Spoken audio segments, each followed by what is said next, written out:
So you want to buy a T37. Just bought your first $2,000 winter beater car and now you're on the interweb searching around for a set of T37s.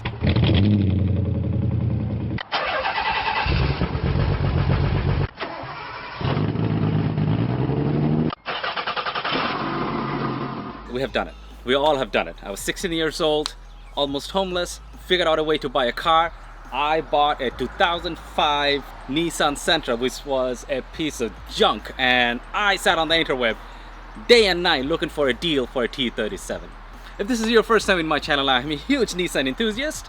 I have an R32 Skyline, 300ZX twin turbo because I am a complete idiot. An MR2, I don't know why I have that. I have a Nissan Xterra and a Porsche 944.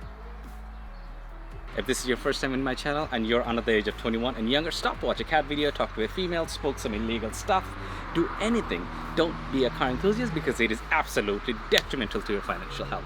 Now, let's go back to you wanting to buy a T37. What is a T37? T37 is a line of wheels by a company called Race Engineering. Now, if you want to know more about Race Engineering, watch this video right here. Right over there, I talk about Race Engineering and the history and why I absolutely in love with Race Engineering. But you're looking to buy a T37. We all have done it and hopefully we have the budget for it. When I was a 16-year-old, my budget was $600 to $800. And then with $600 to $800 budget, and I went on the interweb and looked for T37. And if that's who you are, stop. Don't buy a $600 to $800 T37s because I can put my name on it and a $20 will. That they will be fake. There is no T37 in this world which is circle, not banged up, that it's not even circle anymore, less than 2,000 US. Now when you look for sub $2,000 T37 wheels, they're not authentic wheels, and you're going to see companies like XXR, JNC, Moti, Fast, and a bunch of other names. These are replica wheels. They're not a forged or anything like that. They look like a T37 wheel about 10 feet away. The closer you go, and you will realize that the individual purchased the wheel cheaped out on it. I hope I look better because the closer I go, the less I like my face. So anyway, so you want to buy a set of T37s. Now when you actually do have the money, somehow you sold your right kidney or the left one or the right one or both of them or maybe half of your liver, or maybe you sold your first son and figured out a way to somehow get that $5,000 to $6,000 range, and actually looking at the Race website and selecting your wheel, you're gonna hit with a bunch of things like T37 OG. They don't make it anymore.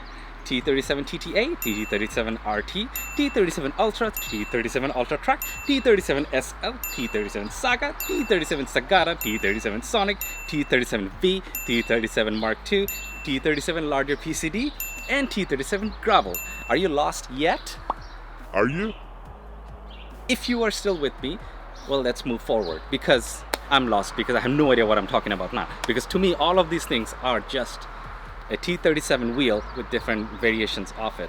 So back in 1996, Race Engineering started the whole T37 lineup, and this is the T37 OG wheel. And from there, there's so many different variants came on with it, and they just lost track of it. And they even stopped making the T37 OG. So you actually have to do your own research and find out between all these 8 or 9 different variants and which will be more suitable to your own needs. So me, being an avid car enthusiast and a giant financial mistake maker, wanted a T37.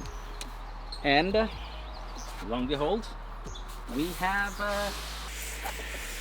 that T37. For this, I didn't have to sell my kidney or my son. All I had to do is sell my house. Now, I live in a rental property because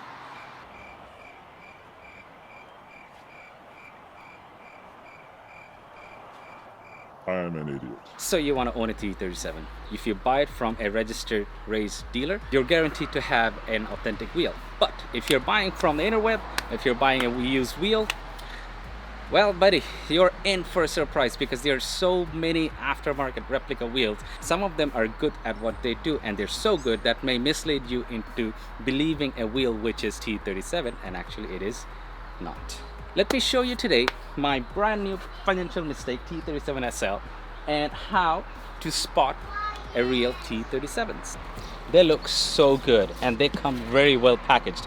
And first, these wheels are supposed to be 18 pounds, and when you lift the box, it is super light. I put the box on the weighing scale and with the box they were about 21 pounds, so extremely lightweight.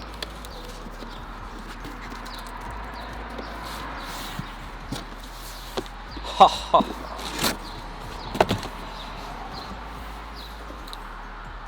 Are you feeling this? Are you feeling this? Woo! They were so good. Literally my dream come true. Oh my god. Woo! Just look at this finish. These are TE37 SLs and they are absolutely lightweight. I can lift them with one finger. Well, not in a box.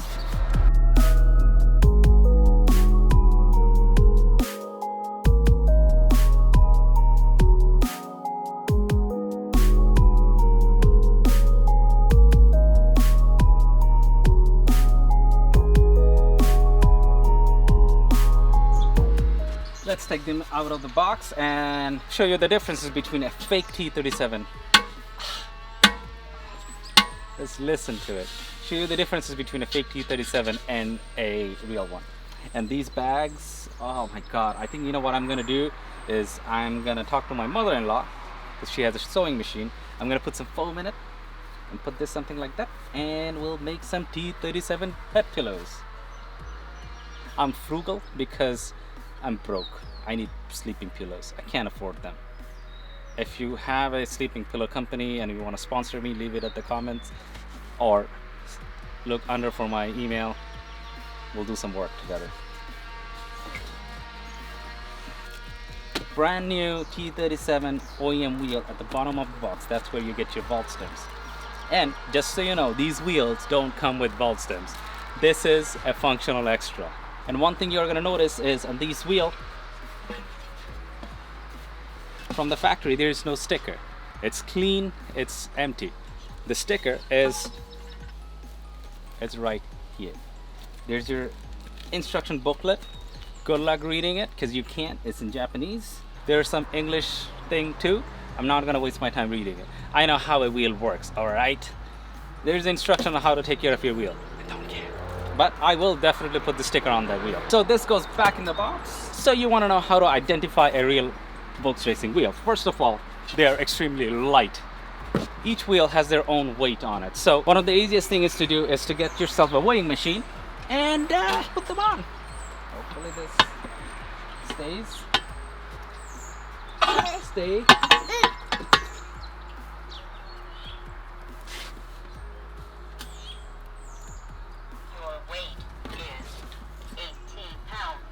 You heard that? It's exactly dead on 18 pounds. Well, that's what they marketed for. It's not even 0.1 blah blah, nope. Damn 18 pounds, because that's what Race Wheels promises, and that's why you pay the 5 grand to make sure they're not lying. The weight of these wheels is literally a dead giveaway because these are forced and pressed out of a solid piece of aluminum, and then they're machined off. So another dead giveaway is, if you look at the face of these spokes on a T37s, they're kind of flat and they don't have a large arch to it. In any of these aftermarket wheels, like the one I have, XXR 551s, which is an offshoot of a T37, the bend on these, at the end of these spokes, are almost 90 degrees, and they are very concave, very aggressive. It's another dead giveaway that is probably a replica wheel. The next is stickers. These ones, the replica wheels have none of these stickers. Another thing is, these wheels are very well balanced. Right off the back, if you put them in a balancing machine, these wheels will be true. They won't need any balance. After you put the tires on, that's a different story. But right off the back, if you put these wheels on a machine, they will be true. Well, I don't expect you to be walking around with another machine. Next is this section. If you notice, this is heavily fortified, heavily forged. Right here, it's made in Japan, forged 18 by 9.5. So 18-inch wheel, 9.5 width, 690 kg VIA. So these are rated for 690 kg. Any kind of Race Engineering wheels will be rated for 690 kg. Race Engineering, and back to made in Japan. If you notice, right over here, they machine these pieces off so that they can save wait, the TE37 SL stands for super light. It's not, it does not stand for super light. I just made it super light because right now I can't think of the word in my head. Somebody leave it in the comment section. It means something, not super light. But these are one of the lightest series that they have. They are track focused. So if you look at these stickers, that's the production date, 2020 November 2nd. This is fresh off the VR T37 SLs, 18 by 9.5 and J22. J is the offset and 22 is the offset. So this is gonna be hot boy stick out right over here. So this much of it should be sticking out of the car. Well, not this much, probably this much because 22. Next is these stickers. I have no idea what this means. Hopefully this is a serial number somewhere. That, nada. I can't even read it. It's all I can read is spec 2 race. That's that. And the last and the final one is the T37 holes are designed in a way. The 5 spokes, 4 spokes, 6 spokes does not matter. They are all designed in a way. One of these holes for the spokes will line up perfectly with the valve stem right over here. And in these aftermarket wheels, that's not true. And that should be, my friend, your dead giveaway from 100 feet away, because you should be able to see that from 100 feet away, unless you wear glasses like me, which are like binoculars. Thank you for making it to the end of the video. If you like what you see, please hit the subscribe button and the bell notification. And I did not pay for these, okay? I won them in a raffle. I spent $45 and I was the luckiest SOB that day and I won it. All right, I did not sell my kidney or the house or my kid yet. Hit the subscribe button and the bell notification, and a lot more shenanigans coming in your channel. Ah, sounds so good.